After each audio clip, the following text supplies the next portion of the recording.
Good morning, everyone, and happy Tuesday. Hope everybody's doing really well today.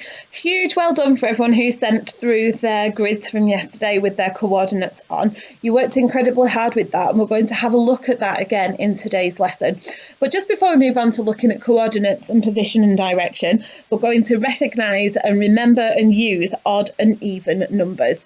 So just before we start, let's have a look at our odd and even numbers. This number line here will help you to remember whether the number would be odd or whether the number would be even. So all of the odd numbers on our number line here are in red, and all of the even numbers are in blue. So let's use that today to help us.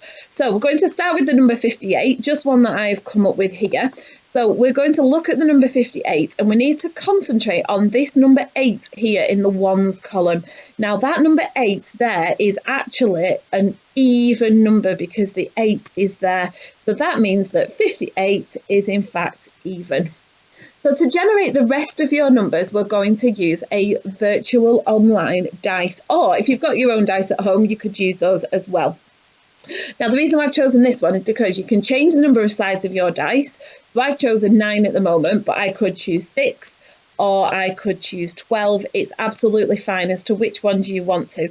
Just if you use 12, it will change it. It will change your numbers to be digits instead of dots, just to make you aware. But you can still use 12 if you want to.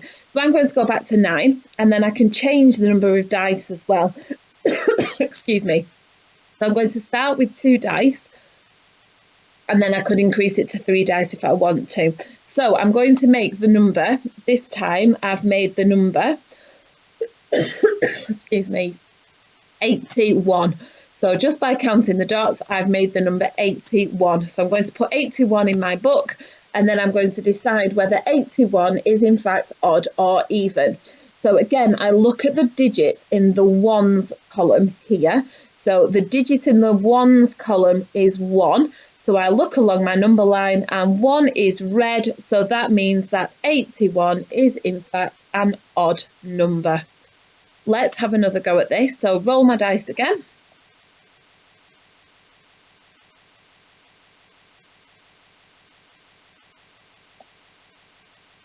Oh, this time we've got the number 15.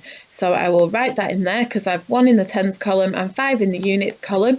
So I'm going to look at my ones column here, which is 5, look along my number line and see that 5 is in fact odd.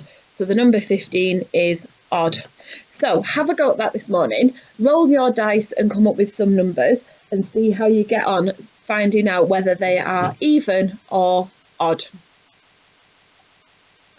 The next part of today's lesson, we're going to look at using vocabulary for position, direction and movement. Now, if you remember back to yesterday's lesson, we had a look at placing objects on our grid.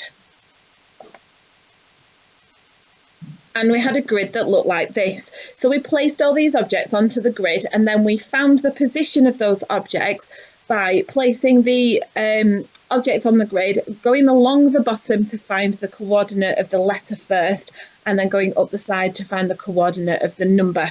So today we're going to move on from doing this, and we're actually going to create a farm setting using a grid.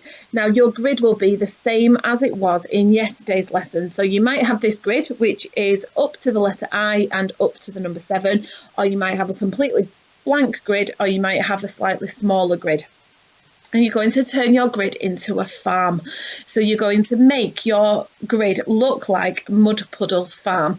So you can think, where are your pigs going to be? Where are your hens and your chickens going to be? Where might your path be? So you're going to turn it into a farm.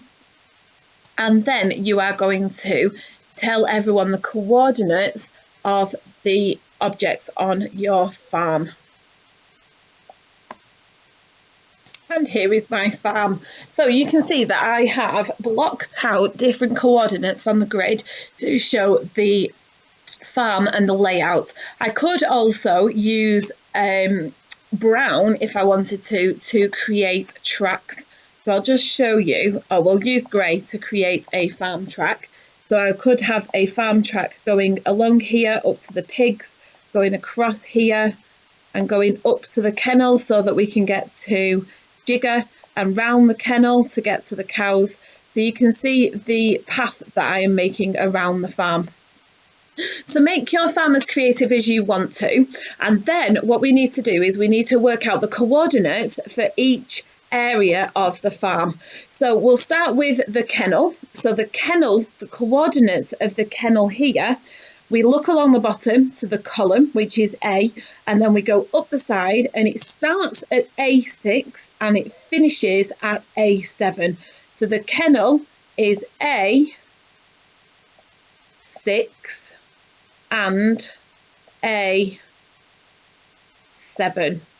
Okay, let's have a look at the cows this time. So we go along the column. In fact, we'll come back to the cows in a second. Let's do the farmhouse. So let's go along the column. So the farmhouse covers column A and column B. And then we'll go up the side and it starts at A1 and it goes to A2. But it also includes B1 and B2. So if we put the farmhouse over here, the farmhouse is A1, A2, B1 and B2. They are all the coordinates of the farmhouse. So let's just do that again with the kennel. So if we do the kennel, we have got the kennel and the kennel is A6 and A7.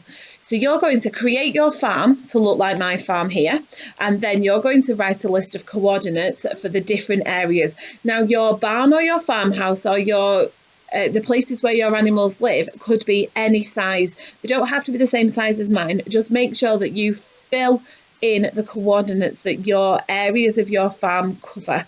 You could then challenge yourself to tell me the different squares that your path may follow as well. So have fun, send me through your coordinates and I will see how well you have done with your maps of Mud Puddle Farm. Have fun, everybody.